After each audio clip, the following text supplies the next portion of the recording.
Dalam sebuah penelitian, menemukan bahwa hampir 96% remaja dan dewasa muda mengalami gejala kecemasan atau anxiety, dan 88% diantaranya mengalami gejala depresi.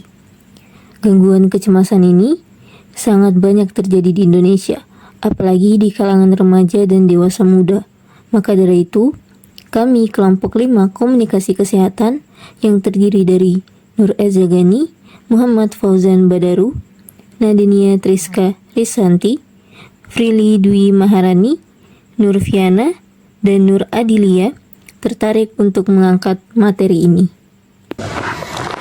Orang-orang yang memiliki gangguan kecemasan yang selalu menyelimuti dirinya, itu artinya dia memiliki sebuah kesehatan mental, anxiety disorder, atau sebuah gangguan kecemasan. Oke, baik. Assalamualaikum warahmatullahi wabarakatuh. Waalaikumsalam warahmatullahi wabarakatuh. Perkenalkan, nama saya Muhammad Fauzan Badaru.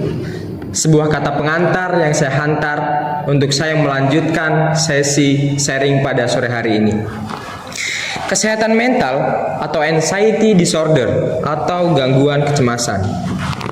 Saya akan menjelaskan pengertian ini secara ringkas. Gangguan kecemasan tidaklah sama. Rasa kecemasan terbilang normal apabila masih terkendali dan hilang setelah faktor pemicu. Munculnya rasa cemas teratasi, namun jika perasaan cemas menetap, bahkan memburuk hingga akhirnya mengganggu aktivitas sehari-hari, kondisi tersebut dapat dikatakan sebagai gangguan kecemasan atau anxiety disorder. Setiap orang dapat merasa kecemas ketika hendak menghadapi atau sedang berada dalam situasi yang dirasakan mengancam atau menakutkan.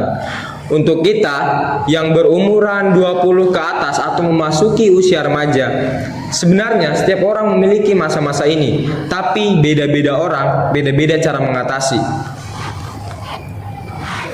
Ada beberapa contoh situasi tersebut adalah pindah sekolah. Kenapa saya mengambil pindah sekolah adalah salah satu contoh sebagai masalah anxiety disorder. Karena memulai pekerjaan baru, akan menjalani operasi, menghadapi ujian, mengalami musibah, atau menunggu istri yang akan melahirkan, munculnya rasa cemas karena harus berhadapan dengan situasi atau keadaan yang dianggap dapat menimbulkan stres adalah hal normal. Kenapa saya bilang itu adalah hal normal? Karena ketika kita memiliki atau menghadapi situasi yang baru, pasti setiap orang akan memiliki kecemasan yang berbeda-beda. Namun, setiap orang mampu menghadapi kecemasan itu dengan berbeda-beda. Nah, baik, orang yang cemas biasanya akan merasakan gejala-gejala berikut ini. Yang pertama, gugup, gelisah, dan tegang. Jelas, orang yang memiliki penyakit anxiety disorder atau gangguan kecemasan, dia akan merasa gugup dimanapun situasinya. Dia akan merasakan gelisah dan tegang. Dia tidak akan merasakan ketenangan dalam dirinya. Mengapa hal demikian? Kembali lagi ke pernyataan awal, karena mereka memiliki penyakit anxiety disorder. Yang kedua, detak jantung begitu cepat. Kenapa detak jantung begitu cepat? Hal ini disebabkan karena kita tidak tenang, karena ada rasa gugup di dalam diri kita yang secara berlebihan. Karena sejatinya detak jantung itu akan berjalan dengan normal apabila kita dapat mengatasi rasa gugup, gelisah, dan tenang itu dengan semaksimal mungkin. Oke, yang ketiga ada napas cepat. Kenapa saya mengatakan napas cepat? Karena kita kembali ke hal yang kedua, yaitu detak jantung begitu cepat. Secara otomatis pembuluh darah kita akan mengalir dengan begitu cepat. Secara tidak langsung, napas yang kita keluarkan akan secara terhesa-hesa atau begitu cepat. Yang keempat, ada gemeteran. Mungkin para audiens di sini ada yang pernah mengalami hal demikian, gemeteran. Mungkin saya ambil contoh, biasa ada yang hanya disuruh maju ke depan oleh dosennya, dia akan merasa diriku dipanggil begini. Dia akan merasa gugup, berkeringat, padahal hanya disebutkan namanya oleh dosen. Dia tidak disebutkan untuk berbuat apa-apa, hanya dipanggil namanya oleh dosen. Saya contoh ambil Nadila. Biasanya kau dipanggil dosen, Nadila, kau bisa baca yang di depan. Dosen itu hanya mengeluarkan kata, kau bisa baca yang di depan, tapi dia akan merasa gugup, cemas, gelisah, detak jantung cepat, napas cepat. Nah, itu adalah salah satu contoh orang yang memiliki masalah anxiety disorder. Oke, yang kemudian yang kelima, sulit atau bahkan tidak bisa tidur. Kenapa saya bilang demikian? Karena kebanyakan orang, kalau secara tidak langsung, orang yang bisa mengatur kecemasannya, dia pasti akan bisa mengatasi tidurnya. Namun sebaliknya, jika orang yang tidak bisa mengatasi gangguan kecemasan, dia akan sulit tidur, bahkan tidak bisa tidur. Bahkan dengan cara apapun itu, dia akan melakukan banyak hal untuk bisa tidur. Namun sekali lagi, dia akan tetap kesulitan untuk tidur. Kemudian banyak berkeringat. Nah, sempat saya sepil tadi beberapa contoh. Ketika seseorang disebutkan namanya dan mereka memiliki penyakit anxiety disorder, mereka akan merasa gugup, cemas. Salah satunya berkeringat. Walaupun itu hanya cuma sebagai sebatas panggilan biasa. Enggak untuk yang hal lebih, cuma dipanggil namanya. Kalau mereka memang memiliki penyakit anxiety disorder, pasti mereka akan merasa gugup dan banyak berkeringat. Oke, kemudian ada tubuh terasa lemas. Pasti jelas dong, kalau kita memiliki detak jantung yang begitu cepat, gemetaran, napas cepat, pasti kita akan merasa lemas. Oke, kemudian yang ke-8, sulit konsentrasi. Ini apalagi? Kalau kita sudah mengalami dari hal-hal beberapa yang di atas, pasti kita akan sulit untuk berkonsentrasi. Oke, yang terakhir, adanya perasaan seperti akan ditimpa bahaya. Nah, ini yang bahaya untuk orang yang memiliki penyakit anxiety disorder. Mereka akan merasa dirinya itu, wah, apakah benar ini akan terjadi pada saya? Padahal hal ini belum terjadi. Cuman mereka beranggapan bahwa, oh, diriku akan mengalami hal itu. Itu yang mereka rasakan, yang mereka bayangkan itu adalah hal-hal buruk yang akan menimpa diri mereka. Oke, yang kemudian berikut ini adalah jenis-jenis anxiety disorder atau gangguan kecemasan beserta gejalanya.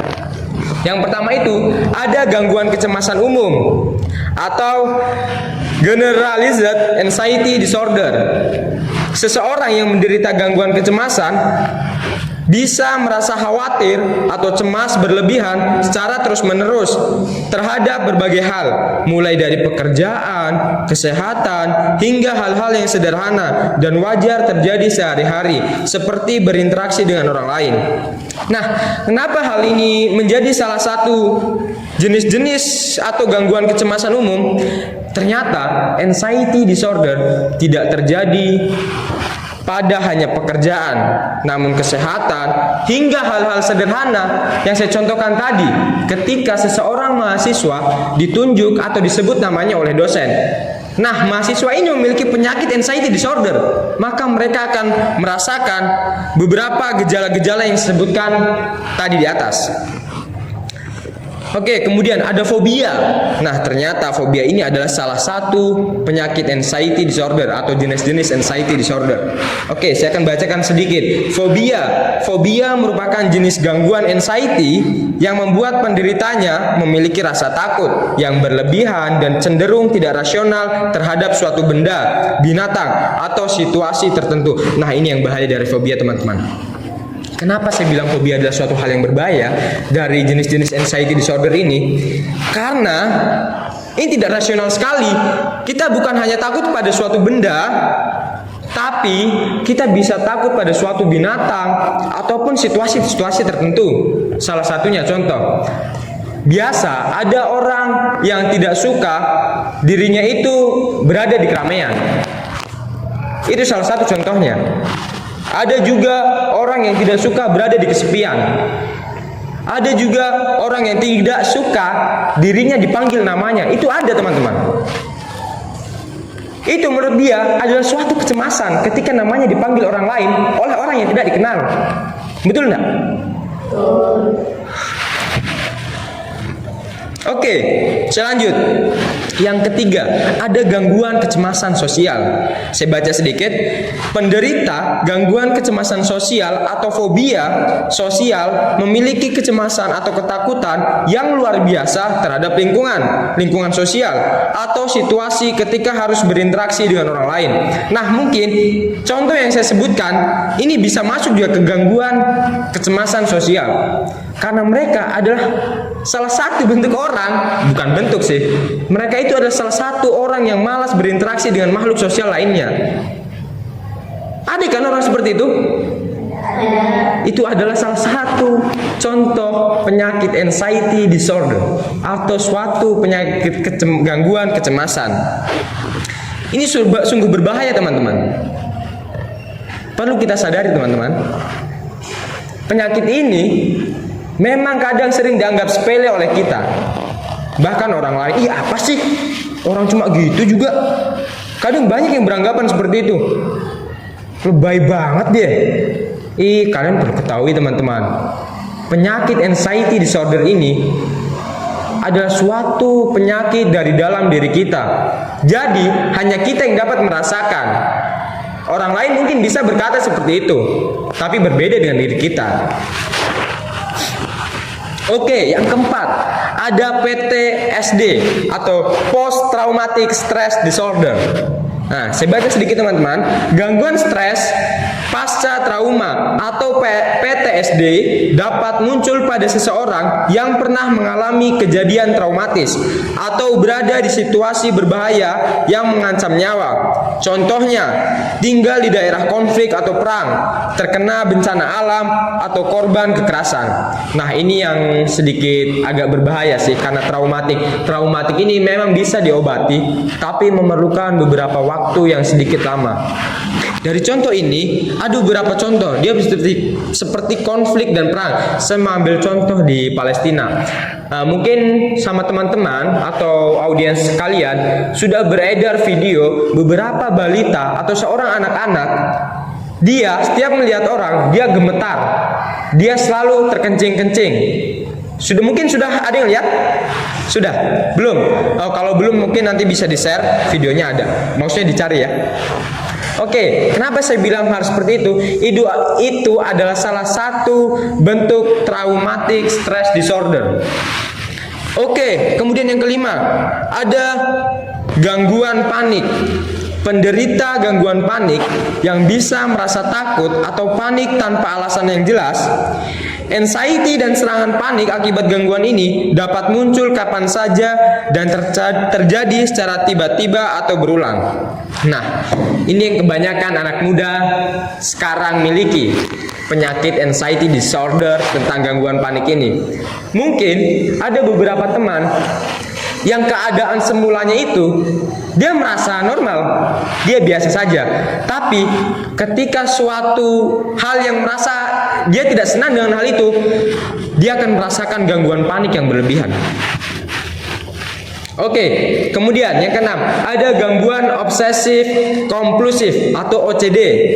Orang yang menderita gangguan OCD memiliki kecenderungan untuk melakukan sesuatu secara berulang-ulang untuk meringankan rasa cemas yang berasal dari pikirannya sendiri. Contohnya, mencuci tangan harus sebanyak 3 kali karena berpikir tangannya masih kotor. Nah, ini yang sendiri saya alami saat ini, teman-teman. Saya memiliki salah satu jenis penyakit anxiety disorder, yaitu gangguan obsesif kompulsif. Saya salah satu orang yang tidak percaya diri dengan apa yang saya sudah lakukan. Contohnya nih, contoh simpel. Saya berangkat ke kampus, kosku sudah ditutup. Tapi ketika saya sudah sampai di kampus, saya merasa kosku belum ditutup. Itu sampai saya harus kembali lagi untuk memastikan hal itu. Itu salah satu contoh gangguan obsesif kompulsif. Oke, sekarang dari tadi kan saya sudah menjelaskan jenis-jenis anxiety disorder. Untuk sekarang saya akan menjelaskan atau memberikan cara mengatasi anxiety untuk meredakan atau mencegah munculnya perasaan cemas. Anda dapat melakukan beberapa cara berikut ini. Untuk yang pertama, mencukupi waktu tidur dan istirahat. Nah, saya bertanya sama teman-teman, yang kalian tahu tidur yang cukup itu satu hari berapa jam? Ada yang mengatakan 8, ada yang mengatakan 9. Oke, untuk yang mengatakan 8 itu benar. Untuk yang mengatakan 9 juga tidak salah. Tapi hal ini perlu kita garis bawahi, yang betul itu 8. Jadi tidak boleh lebih kurang dari 8. Kalau lebih sedikit tidak apa. Kalau lebih sampai banyak juga ya tidak bagus lah. Namanya sesuatu yang berlebihan pasti tidak bagus. Nah, untuk waktu tidur dan istirahat ini, saya pernah membaca suatu website. Kalau kita mau tidur yang nyenyak, itu begini. Usahakan tidur kita itu tidak terganggu atau terpotong di pertengahan. Misal begini, kita tidur jam 9 malam lah, atau jam 10. Kalau kita terbangun misalnya di angka-angka yang jam-jam kritis kayak jam 12 malam, itu pasti akan menghambat atau mengganggu tidur kita kembali. Kita tidak akan merasa segar, tapi kita akan merasa kayak mood kita itu berantakan. Betul enggak? Nah, untuk menangani itu, bagaimana hal-hal yang menurut kalian itu tidak bagus, coba sekarang kita ubah. Kita ubah perlahan, dari yang tidurnya jam 12 bisa dikurangilah jadi jam 11, bertahap besoknya lagi jam 10 gitu. Kemudian, membatasi konsumsi kafein dan minuman beralkohol. Nah, ini adalah salah satu cara atau mencegah munculnya perasaan cemas. Jadi boleh untuk mengonsumsi kafein. Saya kalau alkohol nggak bilang boleh juga sih. Cuman ada beberapa negara itu yang minuman alkohol ini sudah kayak minuman biasa. Jadi kita hanya untuk tinggal membatasi saja sih, tidak secara berlebihan untuk mengonsumsinya. Oke, kemudian mengurangi stres dengan mencoba teknik relaksasi, misalnya meditasi dan yoga. Kalau untuk di kalangan mahasiswa saya yakin sih pasti hal ini kurang diterapkan. Nah, untuk mengatasi hal ini, bagaimana kita bisa mengurangi stres? Nah, caranya itu simpel. Teman-teman cukup bangun pagi, lakukan hal yang biasa kalian tidak lakukan. Misalnya ada yang bangun pagi tidak mandi, cobalah kita rubah.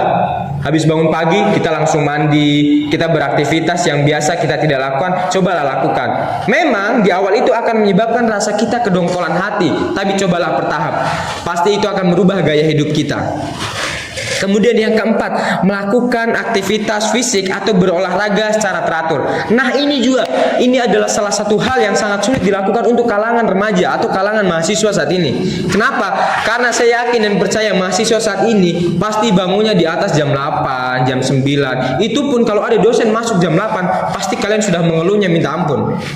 Betul enggak? Betul. Kebiasaan buruk tapi yang terus diterapkan oleh mahasiswa. Itu adalah salah satu mulai munculnya penyakit anxiety disorder, teman-teman. Oke, yang kelima, mencoba bertukar pikiran atau curhat dengan teman. Nah, ini adalah bentuk salah satu bagaimana kita bisa mengatasi anxiety disorder ini, teman-teman.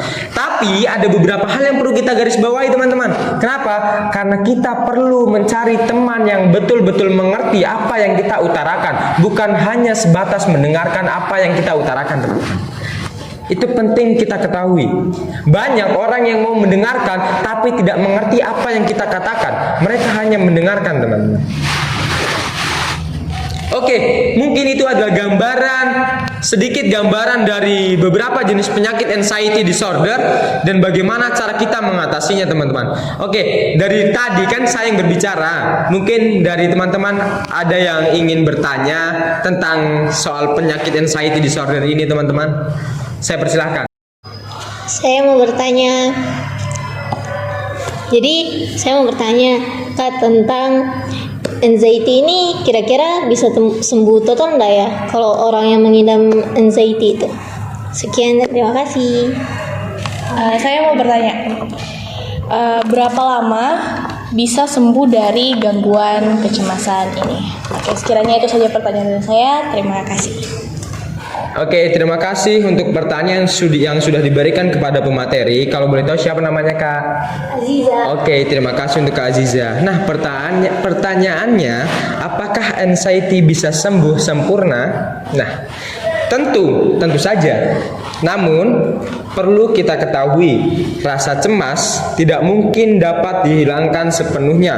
Karena itu merupakan reaksi terhadap kondisi stres pada lingkungan Anda. Tetapi, dengan adanya pengobatan dan penanganan yang tepat atau yang sesuai, seseorang dengan gangguan kecemasan dapat mengatasi rasa kecemasan itu.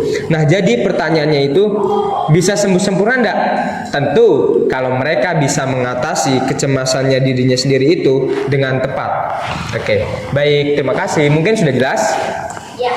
Oke, untuk selanjutnya, boleh tahu siapa namanya Kak kalau boleh tahu? Iya. Dea. Oke, terima kasih untuk Kak Dea pertanyaannya. Pertanyaannya, berapa lama bisa sembuh dari gangguan kecemasan ya? Oke, pengobatannya biasanya itu ditargetkan sampai gejala bisa hilang atau terkontrol dengan pengobatan. Pada beberapa kasus obat diteruskan sampai 6 bulan, lepas gejala sampai 18 bulan. Nah, artinya di sini untuk berapa lama? Itu paling lama itu dia 18 bulan. Itu pun kalau pengobatannya dia secara teratur, rutin dan tepat. Jadi berapa lamanya itu 18 bulan paling lama. Oke, mungkin jelas Kak ya? Oke, terima kasih untuk yang sudah bertanya pada kegiatan sesi sharing kita pada sore hari ini. Saya sebagai Muhammad Fauzan Badarus sebagai pemateri mengucapkan terima kasih yang sebesar-besarnya pada kalian semua.